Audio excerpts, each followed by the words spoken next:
I will never forget the way Emily laughed at me, her voice sharp as broken glass, when she discovered what I had inherited. Perfect for a useless woman like you, she sneered, her hand resting smugly on her stomach. My son Joshua stood by silently, his silence hurting more than her words. She told me to take my shack in the woods and leave their beautiful lakefront house. That night, broken and humiliated, I dragged my suitcases into the cabin my late husband Charles had left me. But when I opened the creaky door and saw what was lying on the kitchen table, papers, photographs, and a sealed letter with my name written in Charles's familiar handwriting, I froze. What Emily thought was worthless suddenly revealed itself to be something far greater than their penthouse in Milwaukee. And for the first time in years, I felt the power shifting into my hands. My name is Linda Barrett. At 55, I thought I understood what loss meant. When Charles died after 30 years of marriage, I believed that was the worst pain I would ever endure. The empty space beside me in bed each night, the silence at the breakfast table, the absence of his warm hand in mine, these were the wounds I was learning to live with. I never expected my son would deliver the next blow. "Mom, you need to start packing," Joshua said 3 weeks after the funeral, not quite meeting my eyes as we sat in what had been my living room for the past 5 years. The lakefront condo in Milwaukee had been our retirement dream. Charles and I had moved here when Joshua left for college, wanting to be closer to the city while still enjoying water views that reminded us of our early years together. "Packing?" I repeated, my coffee cup suspended halfway to my lips. Emily appeared in the doorway, her pregnant belly leading the way. At 32, my daughter-in-law was 15 years younger than my son, with the kind of beauty that photographs well but never quite warms up in person. Her blonde hair was pulled back in a sleek ponytail, her makeup perfect despite the early hour. "The will reading is tomorrow," she said, as though explaining something to a child. "And once everything's official, Josh and I will be moving in here." The coffee in my stomach curdled. "This is my home." "It's Charles's property," she corrected. "And we all know he's leaving it to Joshua. This place is perfect for us, especially with the baby coming. You don't need all this space." I looked to my son, waiting for him to defend me, to remind his wife that this was my home regardless of whose name was on the deed. But Joshua was suddenly fascinated by his shoes. "We've already found a great retirement community," he added, still avoiding my gaze. "Very affordable." "Retirement community?" My voice sounded distant, even to myself. "I'm 55, Joshua. I'm not ready for—" "Mom, be reasonable," he interrupted. "Dad would want you taken care of, but he'd also want his grandchild to grow up in a nice place. You know how much he valued family." Family. The word hung in the air between us like an accusation, as though I wasn't family anymore, as though 30 years of marriage and raising our son had been erased by Charles's death. The lawyer's office was all dark wood and leather chairs, the kind of place where life-altering decisions are delivered in measured tones. Mr. Hanson, who had been Charles's attorney for decades, seemed uncomfortable as he shuffled the papers before him. "As per Mr. Barrett's last will and testament," he began, clearing his throat, "the lakefront property at 1782 Harbor Drive, Milwaukee, along with its contents, is bequeathed to his son, Joshua Barrett." Emily's hand found Joshua's, squeezing it triumphantly. Her smile was bright and immediate. "Additionally, Mr. Barrett's financial accounts, with the exception of those specifically mentioned, will be divided with 70% going to Joshua Barrett and 30% to Linda Barrett." I sat very still, my hands folded in my lap, the way my mother had taught me to behave in public. "Don't make a scene. Don't let them see you break." "To my beloved wife Linda," Mr. Hanson continued, reading directly from the will now, "I leave the property located at 45 Pine Creek Road in Door County, including the cabin and surrounding 5 acres. The cabin. I hadn't thought about that place in years. Charles had inherited it from his uncle a decade ago, but we'd only visited a handful of times. It was rustic at best, primitive at worst, a small 2-bedroom structure with outdated plumbing and unreliable electricity. That was when Emily laughed. The sound cut through the formal atmosphere of the room like a knife, high and mocking. "Perfect for a useless woman like you," she said, not even attempting to lower her voice. Mr. Hanson looked up, startled. "Mrs. Barrett, She's not Mrs. Barrett anymore," Emily interrupted. "I am. And it's fitting that she gets that worthless shack. It's exactly where someone like her belongs. Out of sight." I felt the blood drain from my face as she continued. "You never did anything with your life, did you, Linda? No career, no accomplishments. Just Charles's wife. And now you're not even that. Her hand patted her stomach. At least my child will know what it means to be successful. Mr. Hanson cleared his throat loudly. There are additional provisions. We need to discuss logistics. Emily spoke over him, turning to me. Joshua and I want to move in by the end of the week. You should be out by Thursday. That's 2 days from now. I whispered.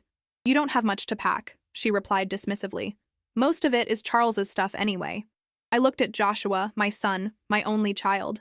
The boy I had nursed through fevers and nightmares, taught to ride a bike and drive a car, cheered at graduations and comforted through breakups. His eyes met mine briefly before sliding away. Dad would want us to have a fresh start, he mumbled. With the baby coming, Mr. Hanson was saying something about additional documents, but his voice faded beneath the roaring in my ears. I stood up, my legs unsteady. I'll be gone by Thursday, I said quietly, and walked out of the room with as much dignity as I could muster. Outside, the spring air felt too sharp in my lungs. I sat in my car, Charles's car technically, now Joshua's car, and pressed my forehead against the steering wheel. No tears came. I was hollow, scraped clean of everything but shock. That night, I packed 30 years of marriage into 4 suitcases. What does a woman take when her life is being erased? Photos, a few books, clothes I had chosen without Charles's opinion, the quilt my grandmother had made, things that were undeniably mine.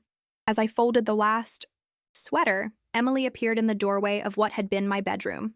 Don't forget to leave the keys, she said, then added with mock concern, do you need directions to your new home? The way she said home made it sound like a punchline. I know how to get there, I replied, zipping the suitcase closed. Good. She leaned against the doorframe. It's really for the best, Linda. You were never really cut out for city life anyway. The cabin suits you. Basic, outdated, forgotten. Each word landed like a slap. I kept my eyes on my hands, afraid of what might happen if I looked at her. Joshua and I will be too busy to visit, of course, she continued. But maybe once the baby is older, we could bring her up for a weekend, if you fix the place up enough to be suitable for a child. I finally raised my eyes to hers. Is there anything else, Emily? Something in my tone made her straighten slightly. For a moment, uncertainty flickered across her perfect features, but it was quickly replaced by the same smug confidence. No, that's all. Good night, Linda. She turned and walked away, leaving me alone with the remnants of what had once been a life shared with someone who loved me. The drive to Door County took nearly 3 hours, but I barely noticed the time passing. The familiar landscape of Wisconsin blurred outside my windows, rolling farmland giving way to denser forests as I headed north, spring beginning to touch the branches with the faintest hint of green. My mind kept replaying Emily's laughter, the cruel twist of her mouth as she dismissed me. And worse, Joshua's silence. When had my son become this person who could stand by while his mother was humiliated? Had I raised him to be so weak? Or had I simply not seen what was always there? Pine Creek Road was easy to miss, just a gravel lane cutting through thick woods, unmarked except for a weathered wooden sign partially hidden by overgrown bushes. The tires of my car crunched over stones and fallen branches. As I made my way slowly down the narrow path, after about half a mile, the cabin came into view. Shack in the woods wasn't entirely inaccurate. The small structure looked even more neglected than I remembered from our last visit 5 years ago. The dark wood exterior had faded to a dull gray in places, and the front porch sagged slightly on the left side. One of the shutters hung at an odd angle, and tall weeds had overtaken what had once been a small garden. I sat in the car for several minutes, my hand still gripping the steering wheel. This was it. This was all I had left. When I finally gathered the courage to get out, the silence of the woods enveloped me. No traffic noise, no neighbors, no sounds of the city I'd grown accustomed to, just birdsong and the soft rustle of wind through pine needles. I dragged my suitcases up the porch steps, wincing at the creak of old wood beneath my feet. The key stuck in the lock, requiring several jiggles before the door finally swung open. I braced myself for musty air and cobwebs, for the dank smell of an abandoned building. Instead, I caught the faint scent of furniture polish. I stepped inside cautiously. The cabin's main room was just as small as I remembered, a modest living area with a stone fireplace on one wall, opening to a basic kitchen with outdated appliances. But something was different. The hardwood floors gleamed in the late afternoon light streaming through the windows. The fireplace had been swept clean. The few pieces of furniture, A worn leather couch, a rocking chair, a small dining table with 4 chairs were dustless and arranged with care. Someone had been here, recently. On the kitchen table, illuminated by a shaft of sunlight, lay a neat arrangement of items that made my heart stutter. A sealed envelope with my name written in Charles's familiar handwriting, a small brass key, and a stack of documents held together with a paperclip. My hands trembled as I approached the table. Charles had been here. Charles had prepared this place. For me. I sank into one of the kitchen chairs and picked up the envelope. The paper was thick and creamy, the kind Charles always preferred for important correspondence. I ran my finger over my name, written in his strong, slanting script. Linda. Just that. Not my beloved wife or my dearest. Formal endearments he sometimes used in cards. Just Linda, as though we were in the middle of a conversation. The seal broke easily under my fingers, and I pulled out a single sheet of paper. My dearest Linda, if you're reading this, then you've discovered what I could never bring myself to tell you in life. I'm sorry for that cowardice. Some truths are harder to speak than others. First, know that this cabin is not what it seems. When Uncle Robert, left it to me, I initially dismissed it as you did. A rustic relic with little value. But 5 years ago, I received some information that changed everything. I've been coming here monthly ever since, preparing it for you, knowing that someday you might need the protection it offers. The key enclosed will open the strongbox under the loose floorboard beside the fireplace. Inside you'll find everything you need to understand what this property truly is and why I've left it to you alone. I know our son. I know the woman he married. I saw what you perhaps couldn't bear to see, that Joshua has become someone influenced by greed and status, someone who would choose comfort over character. I'm sorry for what you must be feeling now, but please believe me. This cabin is your fortress, not your exile. Trust Margaret Winters in town. She's been helping me prepare everything. The general store account is paid through the year. The attorney's name and number are in the strongbox. One day, Joshua may understand what he's lost in losing you. Until then, know that you were always the heart of our family, the best of us, and far stronger than you believe. All my love. Charles' tears blurred my vision as I set the letter down. Charles had known. He had seen the change in our son, had anticipated Emily's cruelty, had known I would end up here alone. The thought brought both comfort and fresh pain. Why hadn't he talked to me? Why had he kept this secret? Whatever it was. My eyes fell on the brass key. It was small and ornate, the kind used for jewelry boxes or antique furniture. With, shaking hands, I picked it up, along with the letter, and moved to the fireplace. The loose floorboard wasn't hard to find. One plank near the hearth that shifted slightly when I stepped on it. I knelt down and worked my fingers into the edge, lifting it away to reveal a small cavity beneath. Inside sat a metal strongbox, its dark surface free of dust.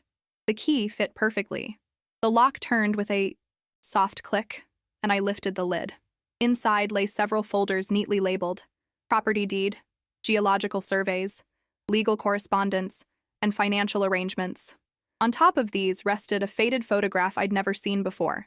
Charles, maybe 20 years younger, standing beside an older man in front of the cabin. Both were smiling broadly, Charles's arm around the older man's shoulders. They looked like they shared a wonderful secret. I began with the folder marked property deed, pulling out the formal document inside. The technical language was hard to follow, but one paragraph stood out in sharp clarity. Including all mineral rights and subsurface resources contained within the property boundaries as described in Addendum A, without limitation or reservation. Mineral rights?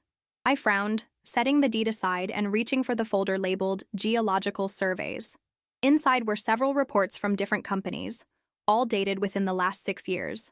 The technical language was beyond me, but the conclusions were highlighted in yellow. High-grade lithium deposits confirmed throughout northern section. Estimated commercial value exceeds $45 million. Current market rates. Extraction feasible with minimal environmental impact. My hands began to shake so badly that the papers rattled. Lithium. The essential component in batteries, in electronics, in the green energy future everyone talked about. And it was here, under this worthless shack, that Emily had mocked. The legal correspondence folder contained letters between Charles and attorneys, carefully establishing trusts and protections. One paragraph jumped out at me. As per your instructions, we have structured the inheritance to ensure that the Door County property and its mineral rights cannot be contested, subdivided, or sold without your wife's explicit written consent. Additionally, the trust arrangement prevents any family member from making claims against these assets based on marital property laws or filial relationships. Charles had locked it all up for me. He had seen what was coming and built a fortress to protect me from our own son. The final folder, financial arrangements, contained bank statements for accounts I'd never seen before, investment portfolios, and a detailed financial plan that would ensure I could live comfortably for the rest of my life just on the interest from conservative investments, all without touching the potential wealth beneath my feet. I sat back on my heels, the papers scattered around me on the floor, and felt something I hadn't expected. Not triumph or vindication, but a profound sadness. Charles had known our son so well that he had anticipated this betrayal. He had spent years secretly preparing this safety, net because he understood that Joshua would choose Emily's ambition over his mother's well-being. What kind of mother raises a son who would do this? What had I missed? As the last light of day faded from the windows, I gathered the papers and returned them to the strongbox, locking it carefully. I replaced the floorboard and stood, my knees protesting after so long on the hard floor. The cabin suddenly looked different to me. Not a prison of isolation, but a sanctuary of possibility. The worn couch wasn't shabby but comfortable. The small kitchen wasn't inadequate but intimate. The silence wasn't lonely but peaceful. I walked to the front window and looked out at the darkening woods, now my woods. Somewhere beneath my feet lay a fortune that Emily could never touch, that Joshua had unknowingly rejected. But more valuable than that was the knowledge that Charles had seen me clearly, not as the useless woman Emily described, but as someone worth protecting, someone who deserved security and peace. For the first time since Charles's death, I felt his presence around me, in the careful preparations he had made, in the safety he had built for me. And for the first time since Emily's cruel laughter, I felt something like hope stirring in my chest. I was not broken. I was not useless. I was not forgotten. I was Linda Barrett, and I was standing on ground that belonged entirely to me. I slept better that night than I had in months, despite the unfamiliar bed and the weight of everything I'd discovered. When morning light streamed through the cabin windows, I woke with a strange sense of calm. The betrayal still ached, but something else had taken root alongside it. A quiet determination. I made a simple breakfast with supplies I'd found in the cupboards. Charles had thought of everything. As I sipped my coffee on the front porch, watching sunlight filter through the pines, my phone buzzed with a text from Joshua. "Did you make it to the cabin okay?" Emily was worried. I almost laughed. Emily had never worried about me a day in her life. This was Joshua's way of checking if I'd discovered anything about the property yet. I didn't answer. Instead, I decided to explore my new surroundings. The cabin sat on a gentle rise, with woods extending in 3 directions and a small clearing to the north.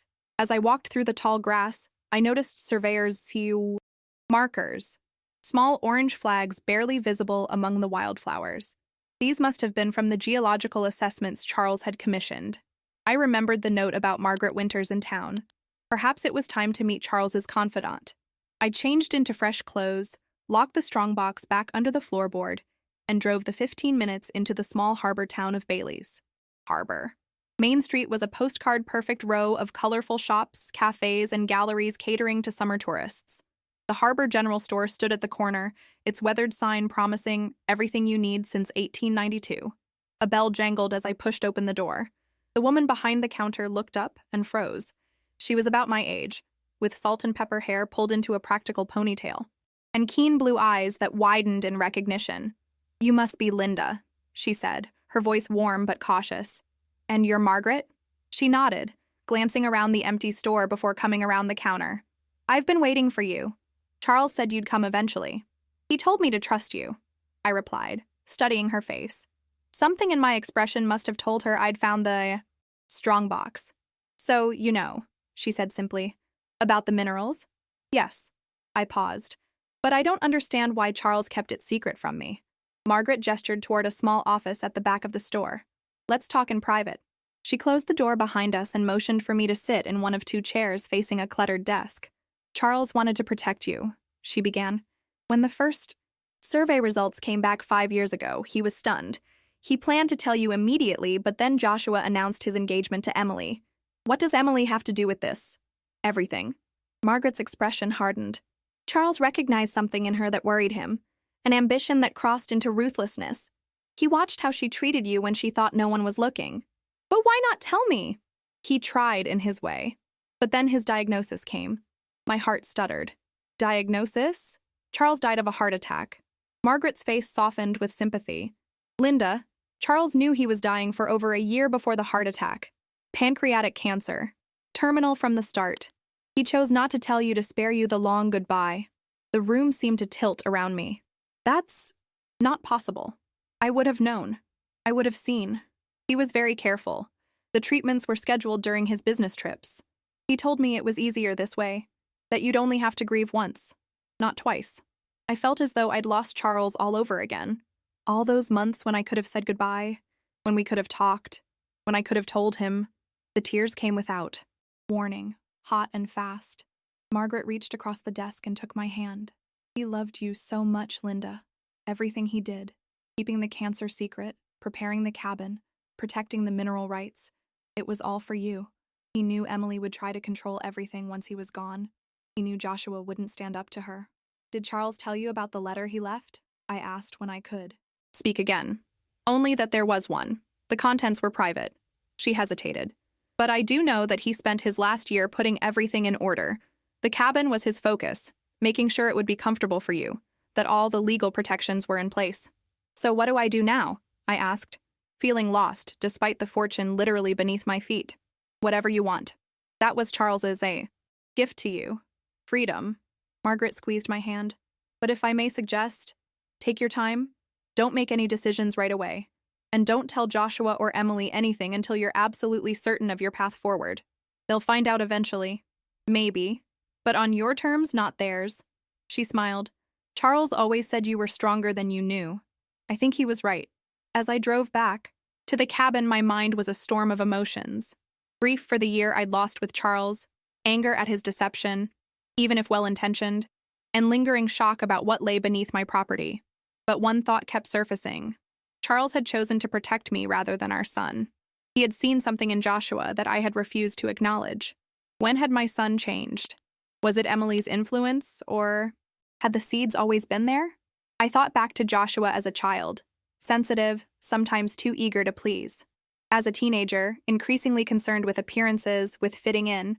As a young professional, fixated on status, on climbing higher. Had I been blind, or had I simply seen what I wanted to see? My phone buzzed again as I pulled into the cabin's driveway. Joshua again. Mom, we need to talk about insurance for the cabin. Can you call me? Insurance? Of course.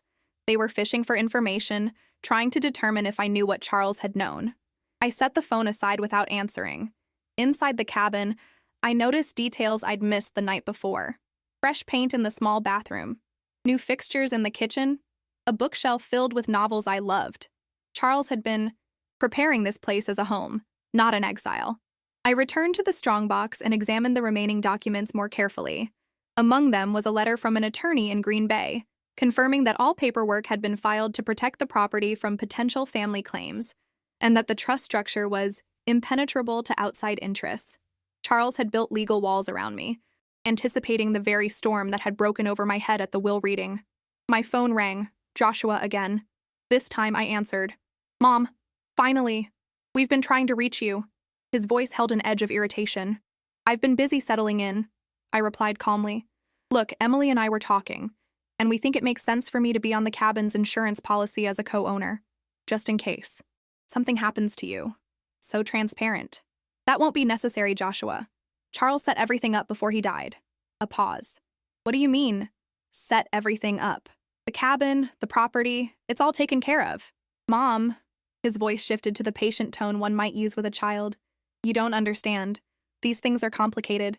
I should come up there and help you sort through the paperwork. When would you like to visit? I asked, my voice neutral. This weekend? Emily has a spa appointment Saturday, but I could drive up early and be there by 10. That would be nice, I said, surprising myself with how easily the lie came. After hanging up, I called Margaret. Joshua's coming this weekend, I told her. He wants to help with paperwork. Are you going to tell him? I considered the question. No, not yet, but I need to prepare. Can you recommend someone who might help me understand exactly what I'm sitting on here? As a matter of fact, I can. Charles worked with a geologist named David Reeves. He's discreet and he knows the property well. I'll give him a call. By Friday afternoon, I had met with both David Reeves and Charles's attorney, Helen Schaefer. Both confirmed what the documents had told me. The lithium deposits were substantial, valuable, and most importantly, legally mine alone. Your husband was very thorough, Helen explained as we sat at my kitchen table. He created an irrevocable trust that owns the mineral rights, with you as the sole beneficiary. Neither your son nor anyone else can touch it without your explicit consent. And the value? I asked. Conservative estimates put it at $45 million, but with current market trends and green energy demands, it could easily be double that. What would extraction mean for the land? David spoke up. Modern lithium extraction is much less invasive than traditional mining. The deposits here are accessible with minimal surface disruption. Your husband was adamant about preserving the natural beauty of the property. I nodded, thinking of Charles's love for the Wisconsin forests. And if I choose not to extract it, then it sits safely in the ground, Helen replied. The choice is entirely yours. After they left, I sat on the porch swing Charles had hung, watching the sunset paint the pines gold.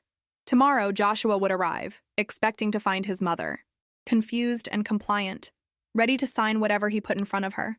He would be looking for weakness, for an opportunity. What would he find instead? Not the broken woman who had left Milwaukee with 4 suitcases and a shattered heart. Not the mother who had always smoothed over his failings and justified his silences. No, Joshua would find something else entirely. Someone else. The question was, who did I want to be now? Saturday morning dawned clear and bright, the kind of early autumn day that makes you believe in fresh starts. I was up at 6, unable to sleep with the knowledge of Joshua's impending visit. I made coffee and carried it to the porch, watching mist rise from the forest floor as the sun climbed higher. I had decided during the night how to handle my son's visit. With anger, though I felt it. Not with accusations, though they burned on my tongue, but with the calm assurance Charles had demonstrated in preparing this place for me. I would show Joshua who his mother really was. Not the woman Emily had mocked, but someone with dignity and strength. At precisely 10 o'clock, I heard tires on the gravel drive. Joshua's sleek black Mercedes looked absurdly out of place beside my modest Honda. He stepped out in designer jeans and a cashmere sweater, his expression already fixed in what I now recognized as his dealing with mom face. Patient, slightly condescending, the look of someone preparing for an exhausting but necessary chore. Mom, he called, his smile too bright. This place is rustic. Hello, Joshua, I replied from the porch. Come in. His eyes swept over the cabin, cataloging its perceived deficiencies. I watched him note the peeling exterior paint, the sagging porch step, the simplicity of it all.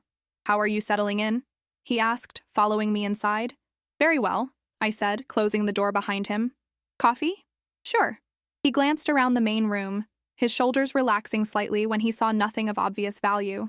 So this is what Dad left you. I poured him coffee in a blue mug Charles had picked out. It is. Mom, I know this is hard for you, Joshua began, taking the mug. The whole situation, moving out of the condo, adjusting to this. He gestured vaguely at the cabin. But Emily and I were thinking that maybe there's a silver lining here. Oh? I sat across from him at the kitchen table, my face neutral. This property, while not exactly prime real estate, could still be worth something to the right buyer. People are looking for wilderness getaways, and Door County is trendy. If we fixed it up a bit, listed it with the right agent, he trailed off, watching me for a reaction. You want me to sell the cabin? I stated. It would make sense, he replied, leaning forward earnestly. You could use the money to get a nice condo in Milwaukee, closer to us and the baby. It would be better for everyone. And who would handle the sale? I asked, already knowing the answer. I know a great agent. Joshua smiled. We'd need to transfer the deed temporarily just to streamline the process. Emily's cousin works in real estate law. He could draw up the paperwork. There it was. The trap. Laid out so carefully, so transparently. I sipped my coffee, watching my son over the rim of my cup. This young man who had once been the center of my world, who I had nursed through fevers and taught to ride a bike, was now sitting across from me plotting to take the last thing I owned. I've been doing some research about the property, I said finally. Something flickered in Joshua's eyes. Wariness. Oh? What kind of research? I met with Charles's attorney yesterday. And a geologist. I kept my voice even, watching his reaction. The change was subtle but unmistakable. Joshua sat straighter, his casual demeanor slipping. A geologist? Why would you need to talk to a geologist? Because of what's under the property. I set down my cup. Did you know your father had geological surveys done here? 5 years ago? Joshua's hand tightened around his mug. No. Why would he do that? Curiosity at first. But then he found something valuable. I paused, letting the moment stretch. Very valuable. The color drained from Joshua's face. What are you talking about? Lithium, Joshua. High-grade lithium deposits throughout the northern section of the property. I kept my eyes locked on his. Worth conservatively $45 million. He set his mug down so hard coffee sloshed over the rim. That's not possible. The surveys confirm it, as do the mining companies that have already approached Charles's attorney with offers. This was a slight exaggeration. Helen had mentioned interest, not formal offers, but I wanted to see his reaction. I wasn't disappointed. Joshua's expression transformed from shock to calculation in an instant. Mom, this changes everything. If what you're saying is true, we need to be very careful about how we proceed. This isn't something you should handle alone. Charles didn't think I needed help, I replied. He left very clear instructions with his attorney. The mineral rights are held in an irrevocable trust. I'm the sole beneficiary. But we're family, Joshua protested, his voice rising. Dad would have wanted us to share in something like this. He must not have known the full value when he made his will. He knew exactly what he was doing. I pulled out the letter Charles had left me. He knew about the lithium. He knew about Emily's treatment of me. And he knew what you would do when you found out. Joshua's face flushed. Let me see that letter. No.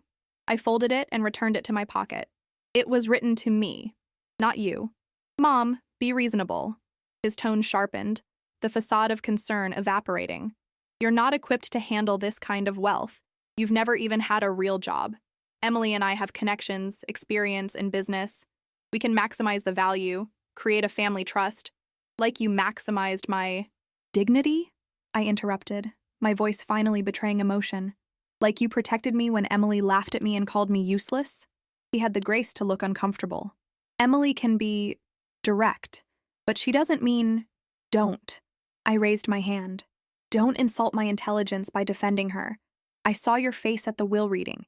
You didn't disagree with a word she said. Joshua shifted. Strategies.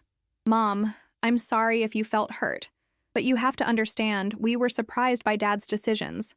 The condo made sense for us with the baby coming. We thought you'd be happier in a retirement community, with people your own age. I'm 55, Joshua. I'm not ready to be put out to pasture. That's not what I meant. He ran a hand through his hair, frustration evident. Look, what's done is done. But now we have this new information about the lithium. We need to work together on this. As a family, I studied my son, seeing him clearly perhaps for the first time. The ambition that had once made me proud now looked ugly, twisted by Emily's influence into something mercenary. But beneath it, I could still glimpse traces of the boy I'd raised, confusion in his eyes, the slight tremor in his hands as he reached for his coffee again. Joshua, I said gently, when did money become more important to you than people? He blinked, startled by the question. It's not. This isn't about money. It's about what's fair. Fair? I repeated. Was it fair to throw me out of my home 3 weeks after your father's funeral? Was it fair to let Emily mock me while you stood by? Silently? Was it fair to try to trick me into signing over this property today? Joshua had no answer. He stared into his coffee cup as though it might offer an escape. I don't hate you, I continued, my voice softening further. You're my son, and I will always love you. But I don't trust you anymore, and I won't let you take what Charles meant for me. So what happens now? He asked finally. Defeated edge to his voice. Now you go home. You tell Emily what you've learned, if you want to. But know this. Any attempt to challenge the trust or pressure me will be met with legal resistance. Charles made sure of that. Joshua stood, his coffee untouched. You've changed. No, I replied, rising as well. I've remembered who I am. At the door he paused, his back to me. What about the baby? Your grandchild? Don't you want to be part of her life? The question struck home as he'd intended, piercing the armor I'd built around my heart. But I kept my voice steady. I will always be here for my grandchild, but on terms that include mutual respect. He nodded once, then walked to his car without looking back. I watched from the porch as the Mercedes disappeared down the gravel drive, dust settling in its wake. Only then did I allow myself to sink onto the porch swing, my hands shaking with the aftermath of confrontation. It had gone better than I'd feared, but worse than I'd hoped. I had stood my ground, but at what cost? Would Joshua tell Emily everything? Would they try to challenge the trust despite my warnings? And what about my grandchild, the innocent in all this? My phone buzzed with a text. I expected it to be from Joshua, perhaps a final attempt to persuade me. Instead, it was Margaret. How did it go? I typed back. He knows about the lithium now. He didn't take it well. Her reply came quickly. Come to the store, drink needed. The invitation was exactly what I needed. Human connection that wasn't tainted by greed or betrayal. I grabbed my purse and keys, suddenly desperate to escape the cabin and the lingering tension of Joshua's visit. As I backed out of the driveway, I noticed a car parked a little way down the road. Not Joshua's Mercedes, but a modest sedan I didn't recognize. Probably a tourist admiring the fall colors, I thought. Door County was popular this time of year. But as I drove past, I caught a glimpse of the driver, a woman, with blonde hair pulled back in a ponytail, her face partially hidden by large sunglasses. Emily. She had come with Joshua after all, but stayed hidden, waiting to hear the outcome of his mission. The realization sent a chill through me. This wasn't over. It was only beginning. When I arrived at the Harbor General store, Margaret took one look at my face and flipped the open sign to closed. Come on, she said, leading me through a door marked Private at the back of the store. We climbed a narrow staircase to a cozy apartment above the shop, a space filled with books, comfortable furniture, and the smell of something delicious baking. Cinnamon rolls, she explained, gesturing toward the kitchen. Stress baking, it's my weakness. She poured 2 glasses of red wine and handed me one. Now, tell me everything. I sank into an armchair and recounted my conversation with Joshua, not sparing any details. When I mentioned seeing Emily's car, Margaret's expression darkened. I was afraid of that, she said. Charles warned me they might not give up easily. What do you think they'll do next? I asked, the wine warming my throat but doing little to ease the knot in my stomach. Hard to say. They might try legal channels, but Charles was thorough. More likely they'll try emotional manipulation, the baby card, family obligations. She sipped her wine thoughtfully. Or they might try to dig up dirt on you, find some leverage. There's no dirt to find, I replied. I've lived a boringly honorable life. Everyone has something, Margaret countered. A regret, a mistake, a moment of weakness. I thought about this. There was one thing, but it was so long ago, before Joshua was born. Margaret raised an eyebrow, waiting. I almost left Charles once, I admitted. We'd been married 3 years. Things were difficult. I packed a bag, wrote a note, even called a taxi. I swirled the wine in my glass, watching it catch the light. I sat on the front step waiting. But when the taxi pulled up, I couldn't do it. I went back inside, unpacked, and tore up the note. Charles never knew. That's hardly scandalous, Margaret said, looking relieved. That's just being human. But it shows I wasn't always the devoted wife and mother. If they found out... Linda. Margaret leaned forward. You're not on trial here. You don't have to be perfect to deserve respect. And dignity. Her words struck me like a physical blow.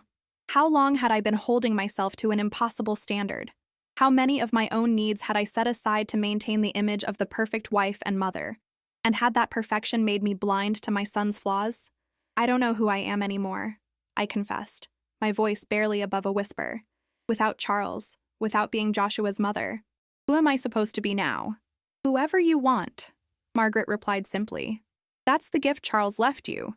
Not just financial security, but the freedom to discover yourself. Her timer dinged, and she disappeared into the kitchen, returning moments later with a tray of gooey cinnamon rolls. The sweet, spicy aroma filled the room, homey and comforting. Charles used to stop by whenever I was baking these, she said, placing one on a plate for me. He said they reminded him of his childhood. I took a bite, and the rich, buttery sweetness brought tears to my eyes. He never told me that. There were probably lots of things you both kept to yourselves, Margaret said gently. That's normal in a marriage. It doesn't mean what you had wasn't real.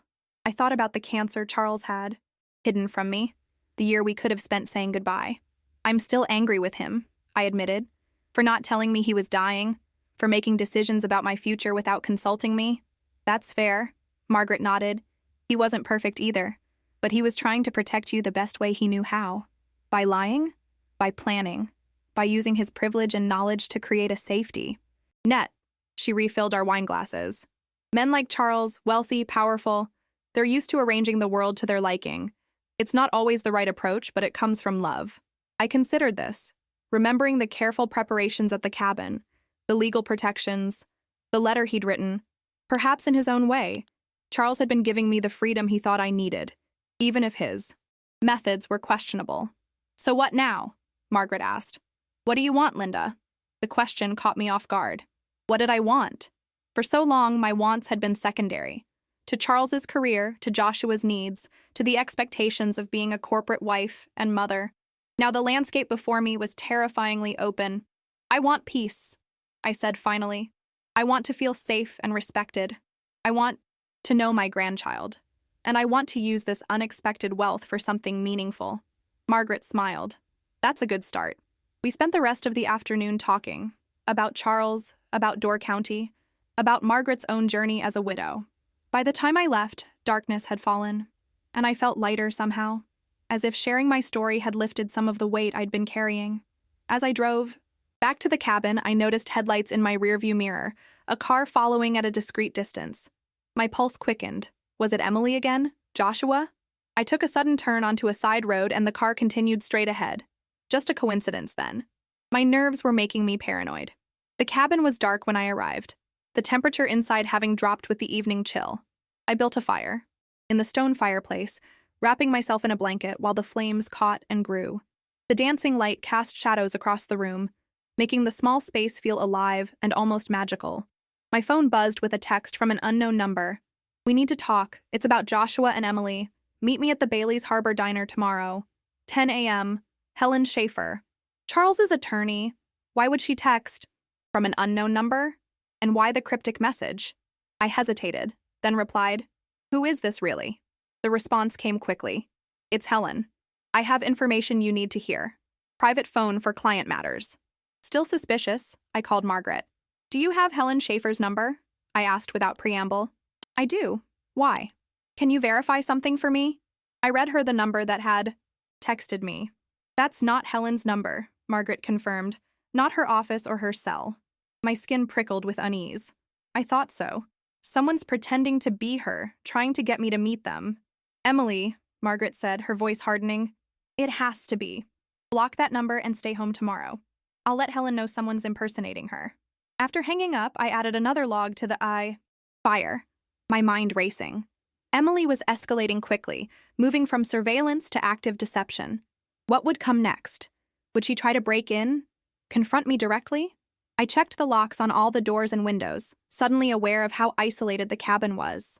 The woods that had seemed peaceful now felt ominous, full of shadows and hiding places. I considered calling the local sheriff, but hesitated. What would I report? A suspicious text? A car that might have been following me? They would think I was an overreacting old woman. My phone rang. Joshua's number.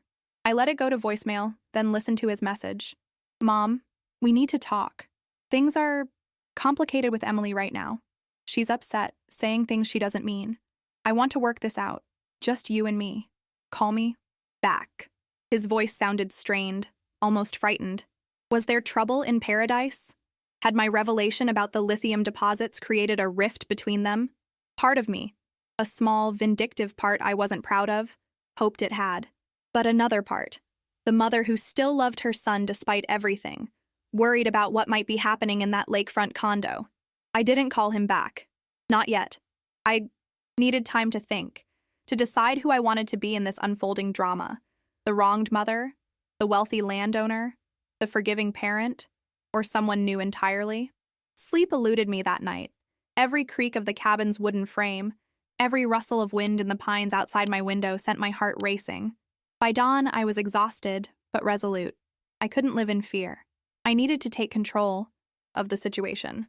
After a quick shower and stronger than usual coffee, I called Helen Schaefer's office directly. "Linda," she greeted me warmly. "I was just about to call you." Margaret left me a concerning message. "Someone texted me pretending to be you," I explained, "trying to get me to meet them." "That's troubling," Helen said, her professional tone taking on an edge. It could constitute identity fraud. Would you forward me the texts?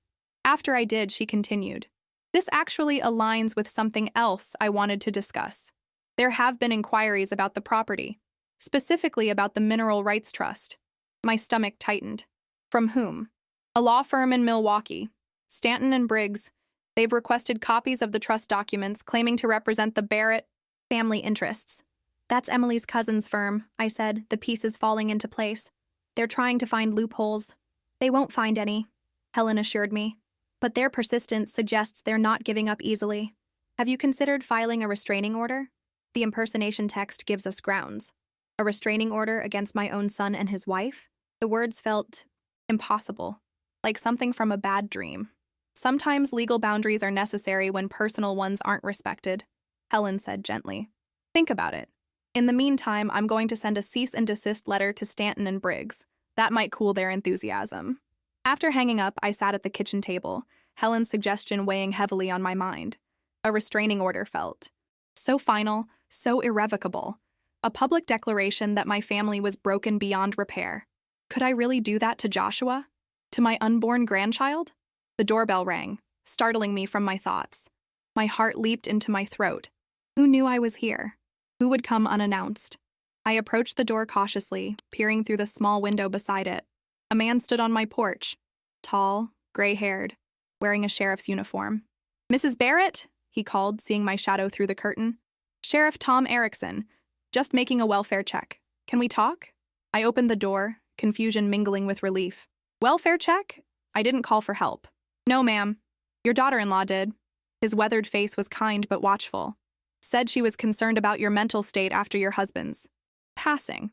Mentioned you might be having delusions about the property. Anger flashed through me, hot and sudden. Did she now? Standard procedure is to follow up on these calls, he explained. Though between you and me, Mrs. Barrett seemed a bit too eager to have you evaluated. My mental state is perfectly fine, Sheriff, I said, trying to keep my voice steady. My daughter-in-law is upset because she's just learned this property is worth considerably more than she thought. Sheriff Erickson nodded slowly.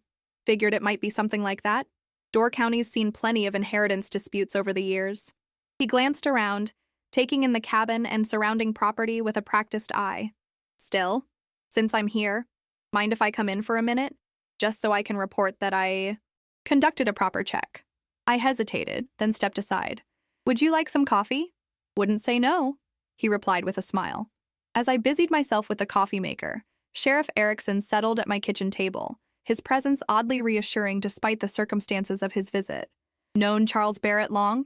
He asked conversationally. 30 years. We were married for all of them. Good man from what I hear. Kept to himself, but always friendly when he came up to work on the cabin. I set a mug of coffee before him. Did you know him well? Well enough to know he was devoted to you. The sheriff took a sip, his eyes meeting mine over the rim of the mug.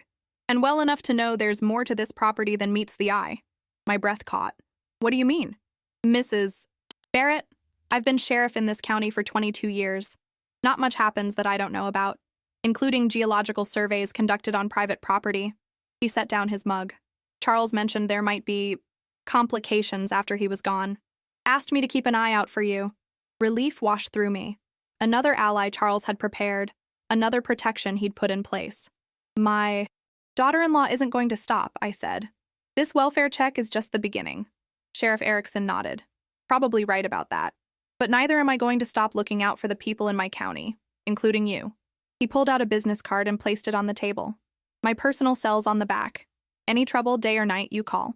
As he stood to leave, he paused, looking around the cabin one more time. You know, Mrs. Barrett, some people might see this place as isolation.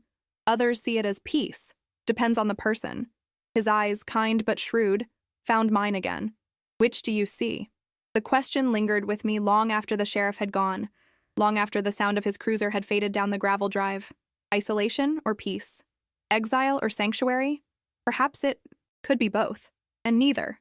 Perhaps, like everything else in my new reality, it was whatever I chose to make of it. Sunday morning brought a clarity I hadn't felt since Charles's death. Perhaps it was the confrontation with Joshua, or the sheriff's visit, or simply the passage of time. But I woke feeling resolute. No more reacting. It was time to act. I started with a list. Practical matters first. Secure the property, install cameras, better locks, establish legal protections, power of attorney, updated will, manage the lithium situation, research options, environmental concerns. Then the harder, more emotional tasks. Decide boundaries with Joshua and Emily, plan for my grandchild, figure out what I wanted my life to look like moving forward. The list was daunting but manageable. 1 step at a time, I told myself. Rome wasn't built in a day, and neither would my new life be. I was on my second cup of coffee when my phone rang. Margaret. Turn on Channel 7 News, now. Her voice was urgent. I scrambled for the remote, clicking on the small television Charles had installed in the living room corner. A polished female anchor was mid-sentence, her expression appropriately concerned. Sources close to the family express worry about the widow's mental state following her husband's passing. The screen cut to a tearful Emily, her perfect makeup strategically smudged for maximum sympathy. We're just concerned about Linda's welfare, she said, dabbing at her eyes. Living alone in that isolated cabin, fixating on conspiracy theories about what's beneath the property, it's not healthy. We want her to get the help she needs. The camera panned to Joshua, standing supportively beside his wife, his face a mask of practiced concern. My father would be devastated to see her like this. We're exploring all options to ensure she receives proper care and supervision. My blood turned to ice. They were setting me up, painting me as mentally unstable, laying groundwork for a conservatorship or guardianship, making a public case before I could defend myself. Linda, you still there? Margaret's voice came through the phone I'd nearly forgotten I was holding. They're trying to have me declared incompetent, I said numbly. That's exactly what they're doing, Margaret confirmed. But it won't work. We have too much documentation, too many witnesses to your complete lucidity. Still, we need to counter this narrative before it gains traction. How? I can't exactly hold my own press conference. No, but Helen can issue a statement on your behalf. And I know someone at the Door County Advocate who would love this story. David's sister, actually. Environmental journalist with a keen interest in corporate overreach and women's rights. I hesitated. Going public meant no turning back.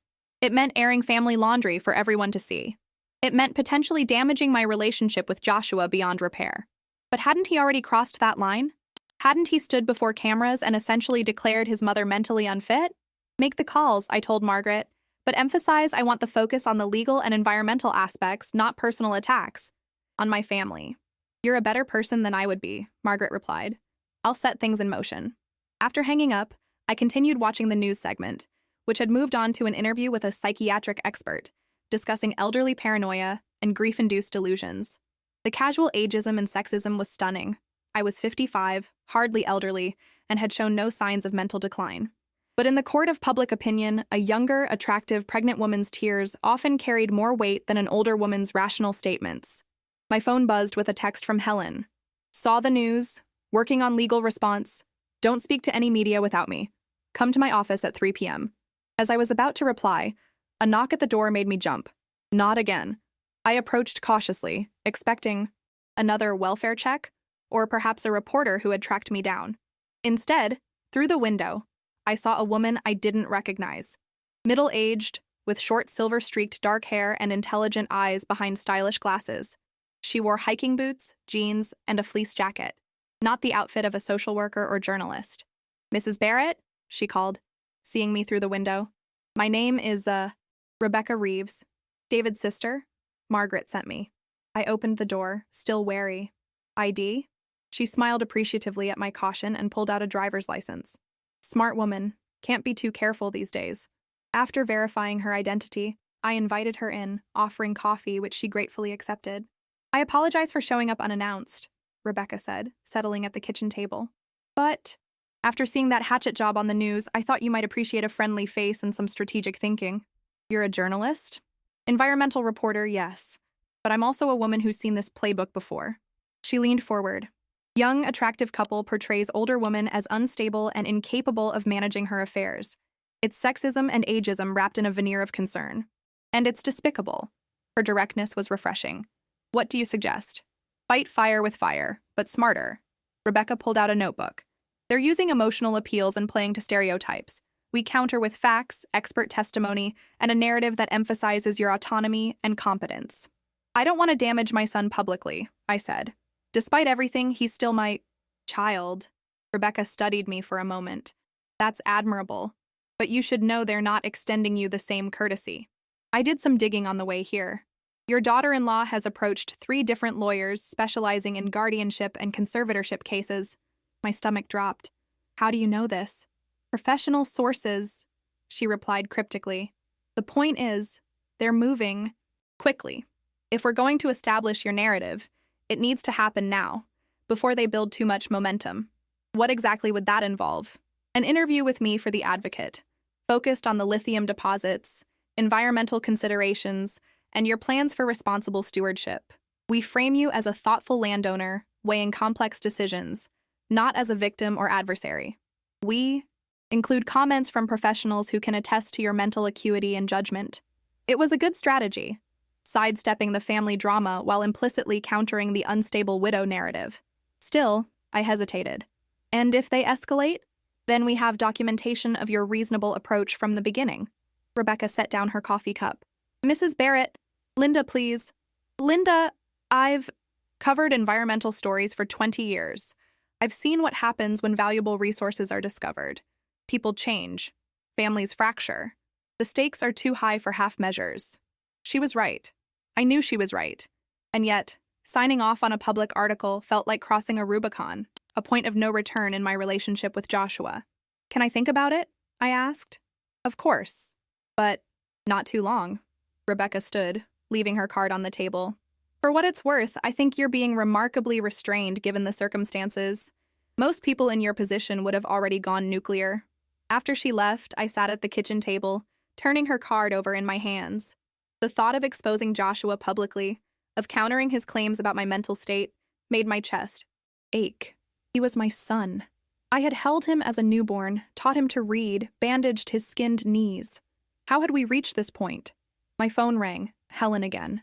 Linda, there's been a development, she said without preamble. Joshua just called my office. He wants to meet with you alone. No Emily, no attorneys, just the 2 of you. When? Tonight. He suggested dinner at the Harborside restaurant in Nye town, 7 o'clock.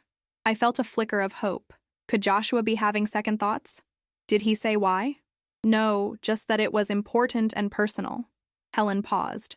I advised against it, given the circumstances, but he seemed desperate.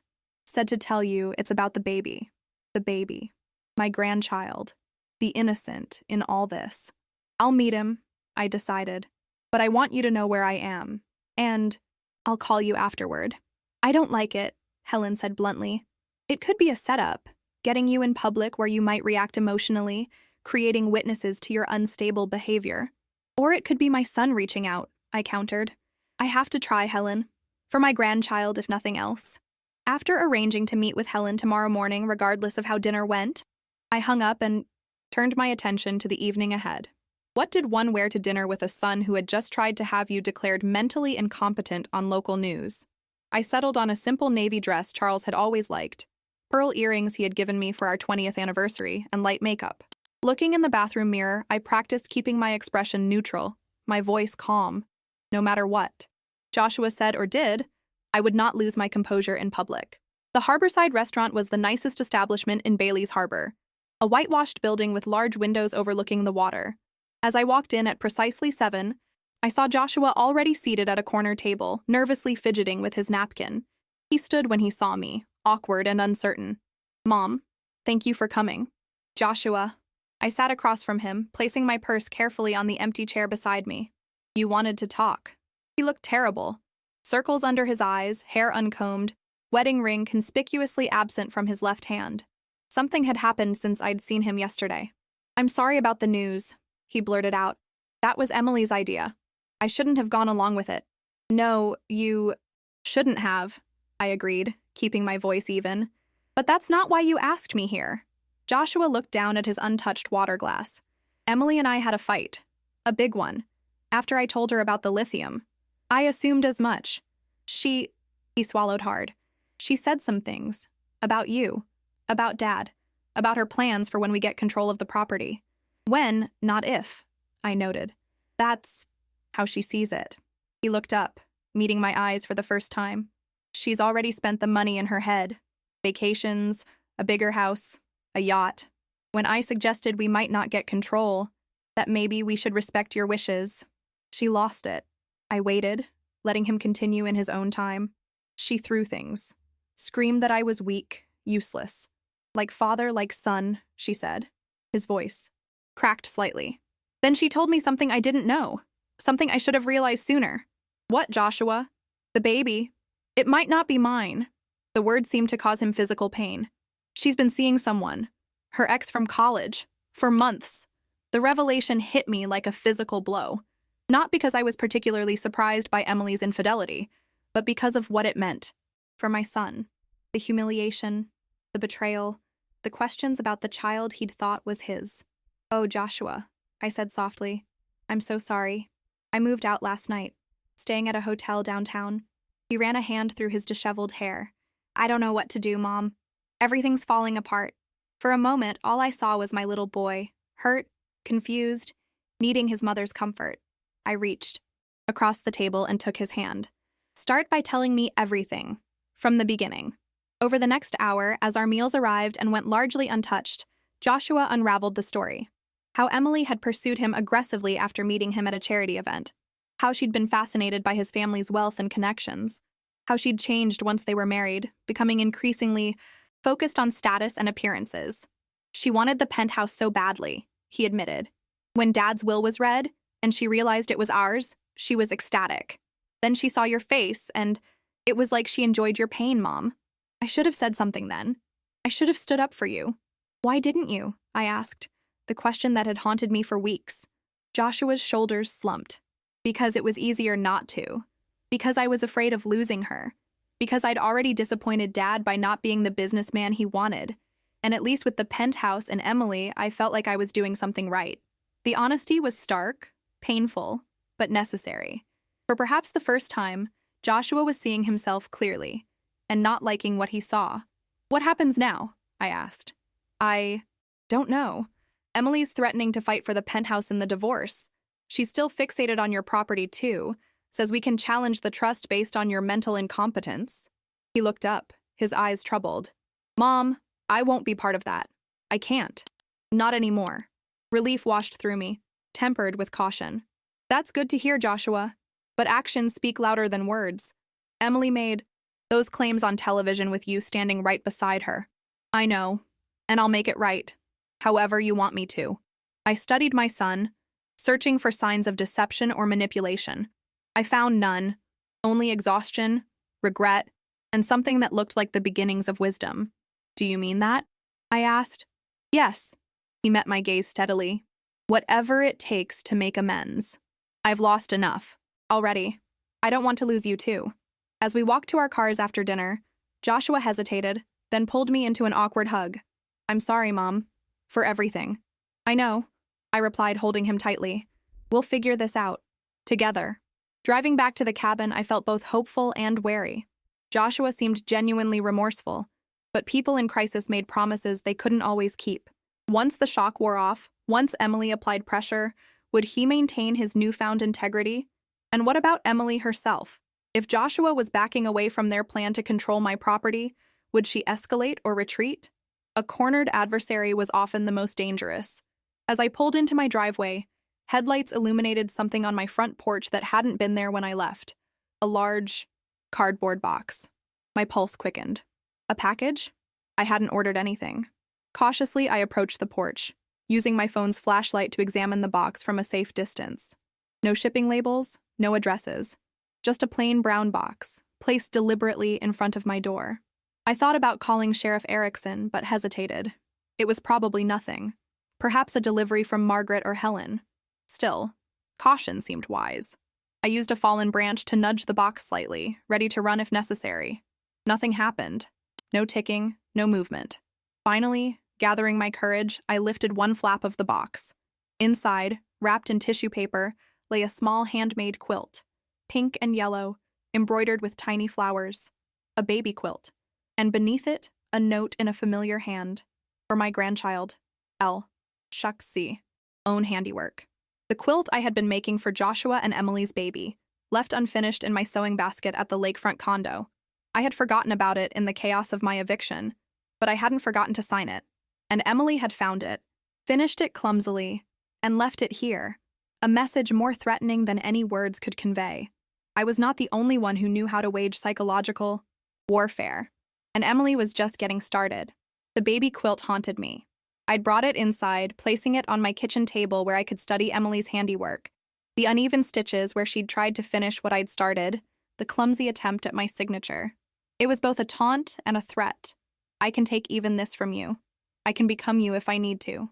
I photographed the quilt and the note, then called Sheriff Erickson. Not technically a crime to leave a gift, he said when he arrived the next morning, examining the quilt with a practiced eye. But the context makes it concerning. I'll document it as harassment. She's escalating, I said. First the fake text, then the news segment, now this. People show their true colors when money's involved, he replied, making notes in his small leather book. Seen it 100 times in this job. But this, he gestured to the quilt.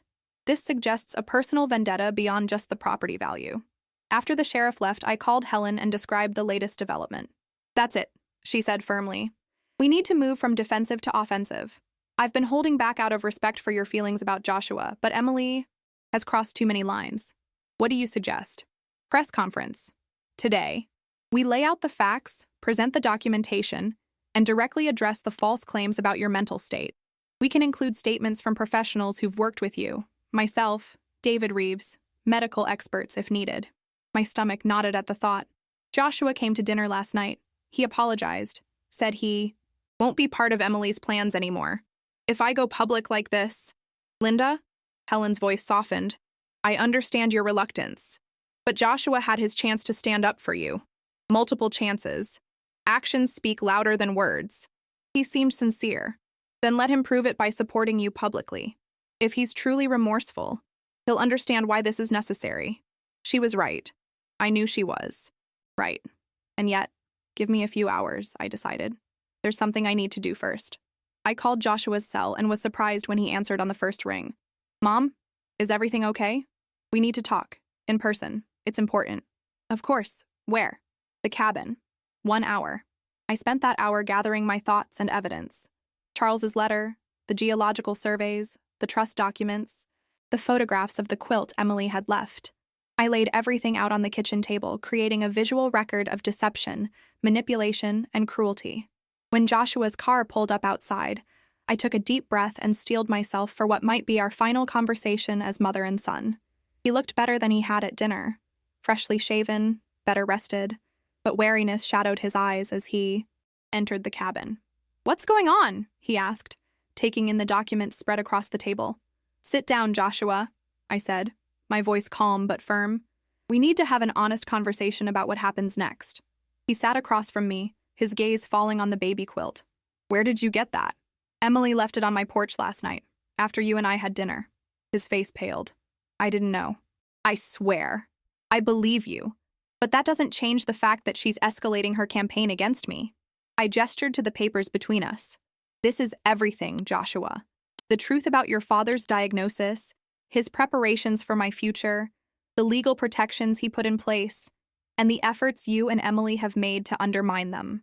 He flinched at each point, his eyes darting away from mine. Helen wants to hold a press conference today to counter the narrative you and Emily created on the news. Mom, please, he began. I told you I'm not part of that anymore. I made a mistake. Words are easy, Joshua. I need to see action. I leaned forward. So I'm giving you a choice. Either stand with me at that press conference and publicly retract the claims about my mental state, or I proceed without you and tell the whole truth about everything that's happened. The ultimatum hung between us, heavy with implications.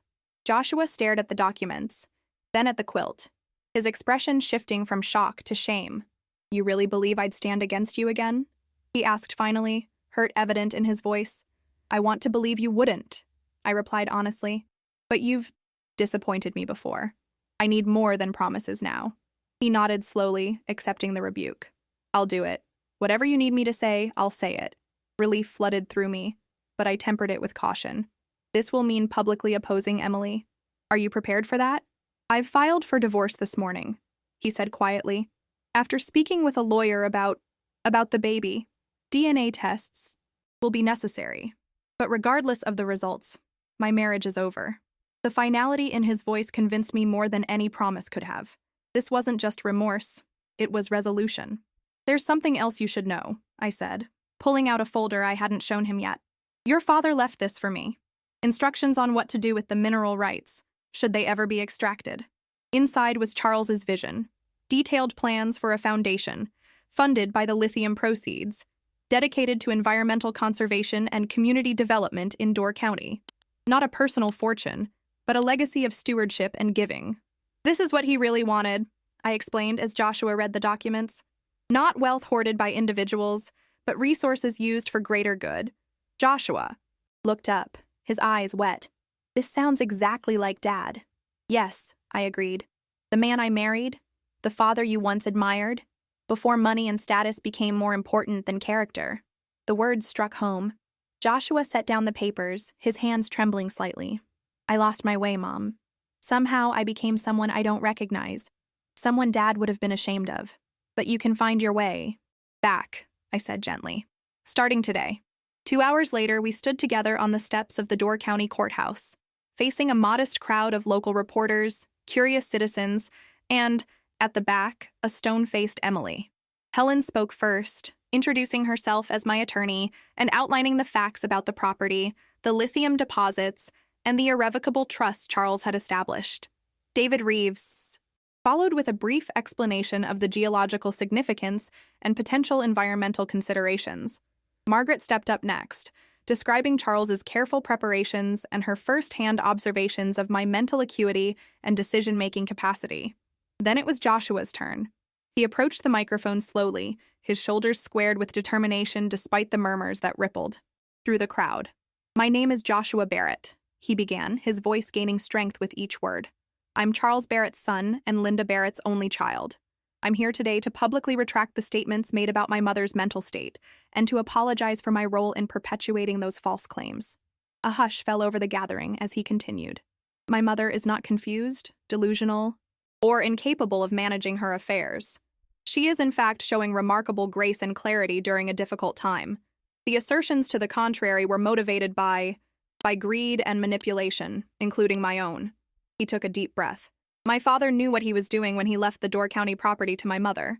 He understood its true value, both financial and personal, and he trusted her judgment above all others, including mine. Today, I'm here to say he was right to do so. At the back of the crowd, Emily turned and stormed away, her blonde ponytail swinging with the violence of her movements.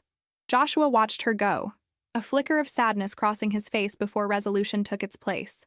My mother has decided to honor my father's wishes by establishing the Barrett Foundation for Environmental Stewardship, which will ensure that any proceeds from the lithium deposits are used to benefit the community and protect our natural resources. I fully support this decision and will assist in any way I can. He stepped back, nodding to me. It was my turn. As I approached the microphone, I felt a strange calm settle over me.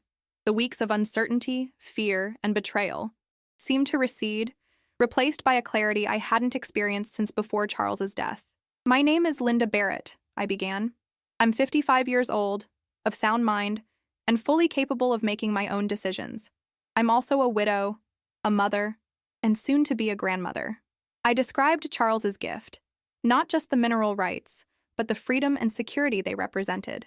I explained his vision for environmental stewardship and community investment, and I addressed the false claims about my mental state directly, without anger or accusation. Grief can be mistaken for instability, I said. Change can be misinterpreted as confusion, but I am neither unstable nor confused. I am simply a woman discovering her own strength after decades of defining herself primarily as someone's wife and someone's mother. I glanced at Joshua, who nodded encouragingly. The cabin my late husband left me was never a punishment or exile. It was a sanctuary and an opportunity, a place to find myself again. And that is exactly what I intend to do, while honoring Charles's vision for responsible stewardship of the resources he entrusted to me. Questions followed, about the lithium, about Emily's absence, about the Foundation's plans. I answered each calmly and directly, with Helen beside me for legal precision and Joshua providing support when family matters arose. By the time the press conference ended, the narrative had been reclaimed.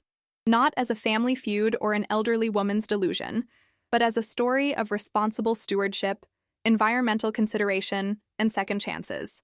As the crowd dispersed, Rebecca Reeves approached, notebook in hand. "That," she said with undisguised admiration, "was masterful. You've just changed the entire conversation." "Was it enough?" I asked. "Will it stop Emily?" "It's taken away her leverage," Rebecca replied. "The confused widow angle won't work now that Joshua has publicly contradicted it, and the legal documents speak for themselves." Joshua joined us, looking drained but resolute. "She'll try something else. She doesn't give up easily." "Let her try," Rebecca said with professional confidence. "The court of public opinion has already rendered its verdict, and it's firmly on your side, Linda." That evening, Joshua and I sat on the cabin's porch, watching the sunset paint the pines in gold and crimson. We'd spent the afternoon really talking about Charles, about the years leading to this moment, about the future of our fractured family. "I keep thinking about what Dad must have seen in me," Joshua said, his voice quiet in the gathering dusk. "To go to such lengths to protect you from your own son. He saw what was happening to you," I replied gently. "The values slipping away, the priorities shifting. He loved you, Joshua. He just couldn't reach you anymore." "And you? What did you see?" I considered the question carefully. "I saw what mothers often see. The best in you, even when evidence suggested otherwise. I made excuses. I looked away. That wasn't entirely fair to you either." He nodded, accepting the truth of it. "Do you think we can fix this?" "Us? I think we've made a start today," I said. "The rest will take time and consistent effort." As darkness settled over the woods, I thought about Charles. Not the secrets he'd kept or the plans he'd made, but the man himself, the husband who had loved me enough to create this sanctuary, who had seen my strength even when I couldn't, who had understood that what I needed most wasn't wealth or status, but the freedom to discover who I was without him.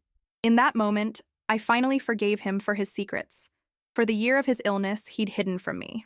I understood now that it had been his final gift, allowing me to love him without the shadow of impending loss, giving me memories unmarred by hospitals and decline.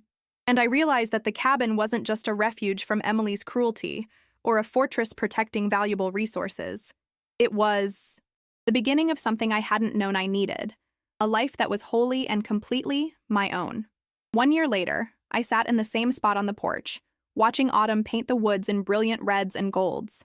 The cabin had changed. New roof, restored porch, updated windows, but its essence remained the same. A sanctuary, a beginning, a home. The Barrett Foundation for Environmental Stewardship was now a reality, with offices in both Door County and Milwaukee.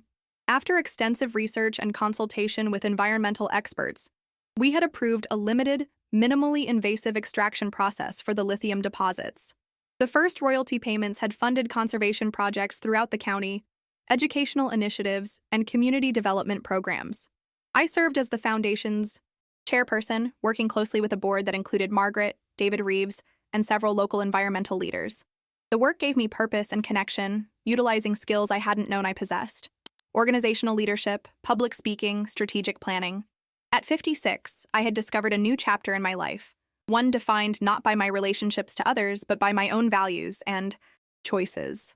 Joshua had found his way too, though the path hadn't been easy. The DNA test had confirmed his worst fears. The baby Emily carried wasn't his. The divorce had been contentious but final, with Emily eventually accepting a settlement that gave her the penthouse but no claim to the Door County property or the foundation. She had moved to Chicago afterward, her dreams of wealth through. Marriage temporarily derailed.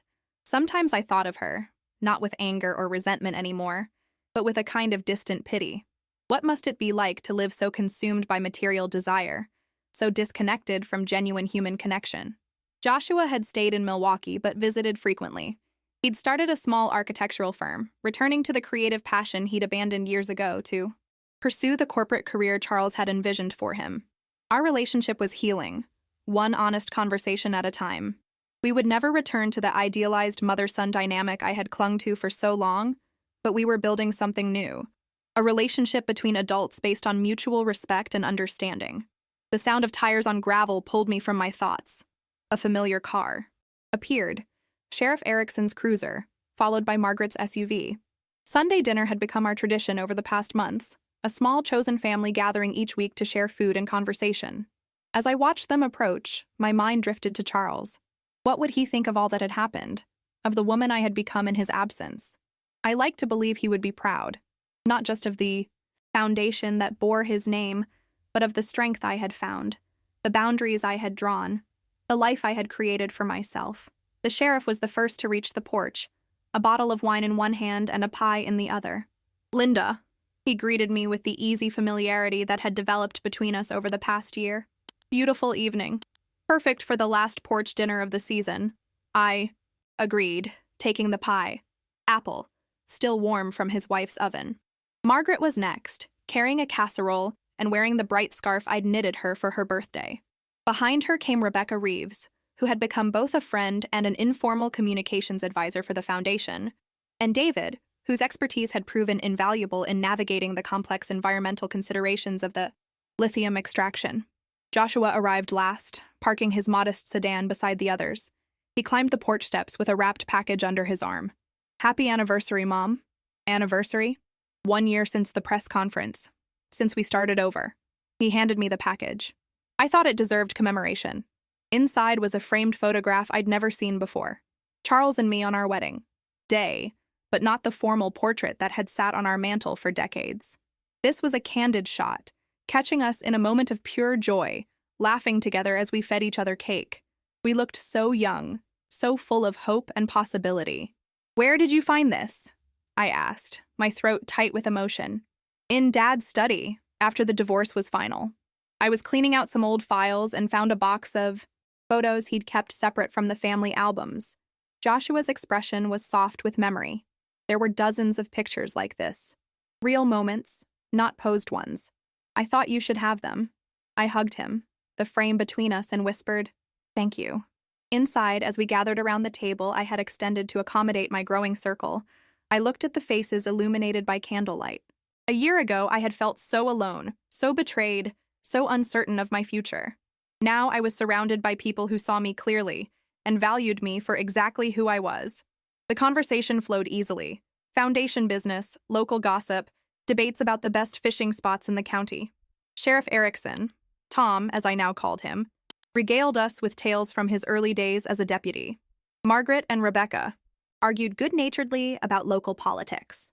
David explained his latest environmental monitoring project to a surprisingly engaged Joshua.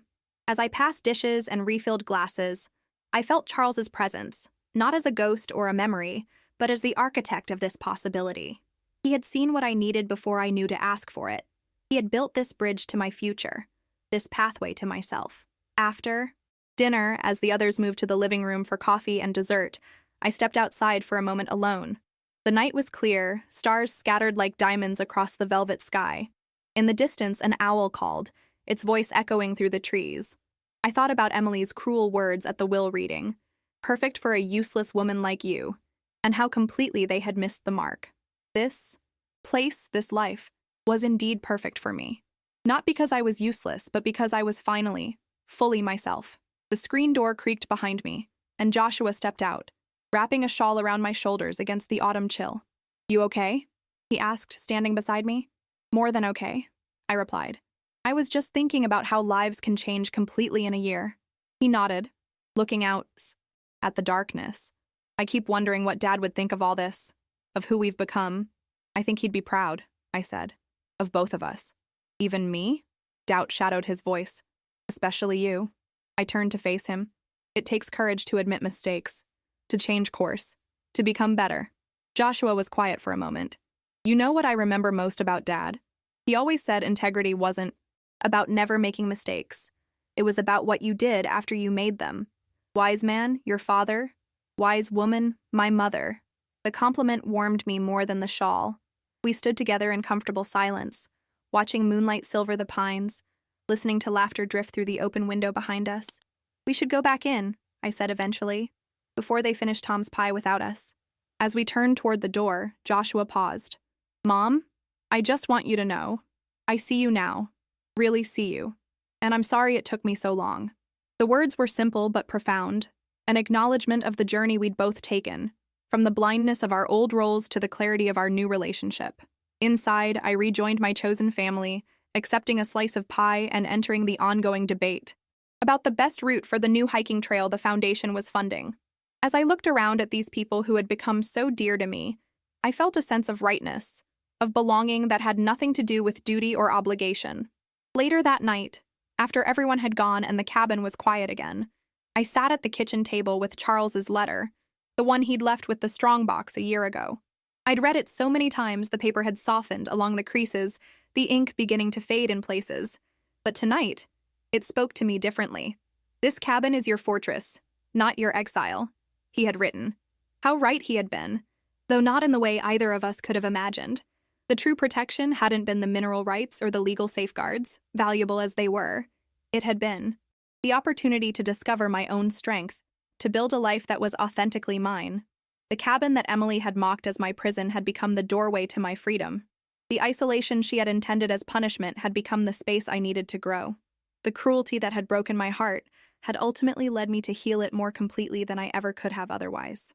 I folded the letter carefully and returned it to its place in the strongbox, alongside the geological surveys and trust documents. Then I added something new. The photograph Joshua had given me tonight, a reminder of beginnings and possibilities. As I replaced the loose floorboard, I thought about what lay beneath it.